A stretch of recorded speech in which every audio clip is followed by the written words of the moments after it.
लालू की बेटी रोहिणी आखिर अपने नाम के आगे क्यों नहीं लिखती यादव, सामने आई दिलचस्प कहानी। पिता लालू के लिए रमजान में रोजा भी रखा था, डॉक्टर की जिद से नाम के आगे लगा था आचार्य। लालू और उनकी बेटी रोहिणी की ये कहानी आपने कभी नहीं सुनी होगी। सच जानकर आपके मन में रोहिणी के लिए प्यार और सम्मान और बढ़ जाएगा। बेटी हो तो लालू की लाडली रोहिणी आचार्य के जैसी, जिसने पिता के लिए वो किया जो अच्छे अच्छे विरले करने से कतराते हैं। रोहिणी आचार्य ने जब पिता को किडनी दान में दी, तब से वो लगातार चर्चाओं में हैं। सत्ता पक्ष हो या फिर विपक्ष, हर दल का नेता उनकी तारीफ कर रहा है।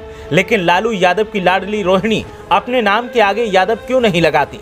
क्यों रोहिणी अपने नाम के आगे आचार्य लिखती हैं? लोग कहते हैं कि शादी के बाद सरनेम बदल जाता है, लेकिन ऐसा भी नहीं है। रोहिणी आचार्य की जिंदगी का ये राजफाश आज हम करेंगे और बताएंगे कि रोहिणी कैसे आचार्य बनी और पिता के लिए रोहिणी ने कैसे इस्लाम में भी अपनी आस्था बढ़ा दी।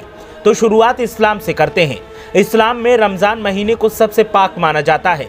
कहा जाता है कि रमजान के महीने में जो भी दिल से मांगता है वो जरूर पूरा होता है। साल 2021 की बात है, जब कोरोना की दूसरी लहर चल रही थी, तो लालू प्रसाद यादव की बेटी रोहिणी आचार्य ने अपने पिता के स्वास्थ्य में सुधार और उन्हें जेल से रिहा करने के लिए रोजा रखने का फैसला किया था। इस बात की जानकारी उन्होंने खुद ट्वीट कर दी थी। लालू यादव की तबीयत उन दिनों ज्यादा खराब थी और डॉक्टर की सलाह पर दिल्ली के एम्स में उनका इलाज चल रहा था। कोरोना कहर के बीच 12 अप्रैल 2021 को बेटी रोहिणी ने ट्वीट कर लिखा था कि कल से रमजान का पाक महीना शुरू हो रहा है। इस साल हमने भी फैसला किया है कि पूरे महीने अपने पापा के सेहत याबी और सलामती के लिए रोजे रखूंगी। पापा की हालत में सुधार हो और जल्दी न्याय मिल सके, इसकी भी दुआ करूंगी। साथ ही मुल्क में अमन चैन हो, इसलिए ईश्वर अल्लाह से कामना करूंगी। अब बात करते हैं रोहिणी के आचार्य बनने की। तो दरअसल अपनी हाजिर जवाबी और लोगों का दिल जीतने में हुनरमंद कहलाने वाले लालू प्रसाद यादव ने अपनी दूसरी बेटी का नाम फौरन सोच लिया था। 80 के दशक में जब आरजेडी सुप्रीमो की दूसरी बेटी का जन्म हुआ, तो उन्होंने नाम सोचने में तनिक भी देर नहीं लगाई।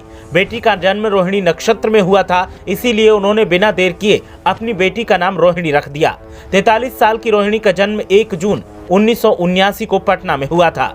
कई बार लोगों के मन में ये सवाल उठता है कि शायद रोहिणी शादी के बाद रोहिणी आचार्य बन गई होंगी, लेकिन ऐसा नहीं है। दरअसल पढ़ाई के दौरान उनका नाम रोहिणी आचार्य रखा गया था। 1979 में डॉक्टर कमला आचार्य, जो कि पटना की मशहूर डॉक्टर थीं, रोहिणी का जन्म ऑपरेशन से उन्हीं के यहाँ हुआ था और जब ऑपरेशन सफल रहा तो फीस देने की बात चली। लालू यादव ने कहा कि आपका फीस कितना हुआ, फीस ले लीजिए। इसके बाद डॉक्टर आचार्य इस बात पर अड़ गईं कि आपसे मुझे फीस लेनी नहीं है, क्योंकि डॉक्टर कमला आचार्य लालू प्रसाद को बहुत मानती थी। इसके बाद लालू यादव भी अड़ गए कि आपको फीस लेनी ही पड़ेगी। इस पर डॉक्टर कमला ने एक रास्ता निकाला और कहा कि यदि आप कुछ देना ही चाहते हैं तो इस बेटी को मेरा सरनेम दे दीजिए, यही मेरी फीस और मेरा सौभाग्य होगा। और तभी से रोहिणी आचार्य बन गई। रोहिणी की शादी लालू प्रसाद के कॉलेज के दिनों के मित्र राव रणविजय सिंह के बेटे शमशेर सिंह से हुई है।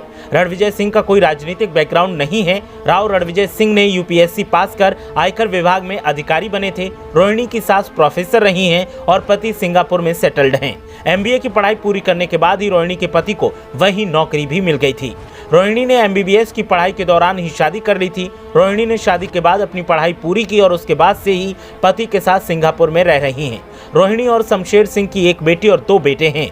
तो लालू की लाडली रोहिणी कैसे आचार्य बनी, ये कहानी आपको कैसी लगी, हमें कमेंट करके जरूर बताएं। ब्यूरो रिपोर्ट, मीडिया हलचल।